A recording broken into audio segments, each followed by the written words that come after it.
സന്തോഷം കൊണ്ട് കണ്ണ് നിറഞ്ഞു നിൽക്കുന്ന സമയമാട്ടോ ഇത്. എനിക്ക് ലോകത്തെ ഏറ്റവും പേടി ആഴവും വെള്ളവുമാണ്. ആഴമുള്ള വെള്ളം എൻ്റെ ഉള്ളിലുണ്ടാക്കുന്ന ഒരു ആങ്സൈറ്റി ഭയങ്കര വലുതാണ് കേട്ടോ.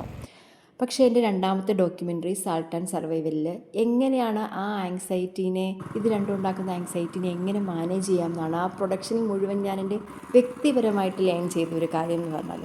അത് ഭയങ്കര ബ്യൂട്ടിഫുൾ ആയിരുന്നു കേട്ടോ. ഇത് എറണാകുളത്തെ കാട്ടിക്കുന്നിൽ ജീവിക്കുന്ന 5 സ്ത്രീകളുടെ, കൈകൊണ്ട് മീൻ പിടിക്കുന്ന 5 സ്ത്രീകളുടെ ലൈഫാണ് ഇതിൽ പറയുന്നത്.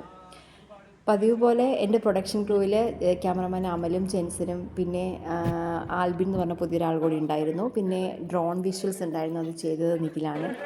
പ്രൊഡക്ഷനേക്കാൾ കൂടുതൽ സമയം പോസ്റ്റ് പ്രൊഡക്ഷനാണ് കേട്ടോ എടുക്കുക. ഞാൻ തന്നെയാണ് എൻ്റെ എന്താ പറയുക ബൈറ്റുകളൊക്കെ അറേഞ്ച് ചെയ്ത് എഡിറ്റർക്ക് കൊടുക്കുക. അതിനുശേഷം അദ്ദേഹം അതിൻ്റെ അകത്ത് എഡിറ്റിംഗ് സൈഡിലെ വർക്കുകൾ, കളറിങ്, ഗ്രേഡിങ്, ബാക്കിയുള്ള വിഷ്വൽ അറേഞ്ച്മെൻറ്റ്സ് എല്ലാം ചെയ്യുന്നു. തങ്കമണിയുടെ എഡിറ്റർ ഷിജുക്കേടി തന്നെയാണ് സാൾട്ട് ആൻഡ് സർവൈവലിൻ്റെയും എഡിറ്റർ. ശരിക്കും പറഞ്ഞാൽ ഇത് ഒരുപാട് മണിക്കൂറുകൾ, ദിവസങ്ങൾ നീളുന്ന പ്രോസസ്സാണ് കേട്ടോ. ലാസ്റ്റ് ഔട്ട് കണ്ടപ്പം അതിൻ്റെ ഒരു എക്സ്പ്രഷനായത് സന്തോഷം കൊണ്ട് കരഞ്ഞു പോയി ഞാൻ. പിന്നെ മെയ് 28-ാം തീയതി മാതൃഭൂമി ന്യൂസിൽ ഇത് ടെലികാസ്റ്റ് ചെയ്തിട്ടുണ്ടായിരുന്നു. ഇപ്പം മാതൃഭൂമി ന്യൂസിൻ്റെ യൂട്യൂബിൽ അപ്ലോഡ് ചെയ്തിട്ടുണ്ട്. ഒരു ജേർണലിസ്റ്റ് എന്ന നിലയിൽ ഒരുപാട് സംതൃപ്തി തരുന്ന വർക്ക് കൂടിയാട്ടോ ഇത്.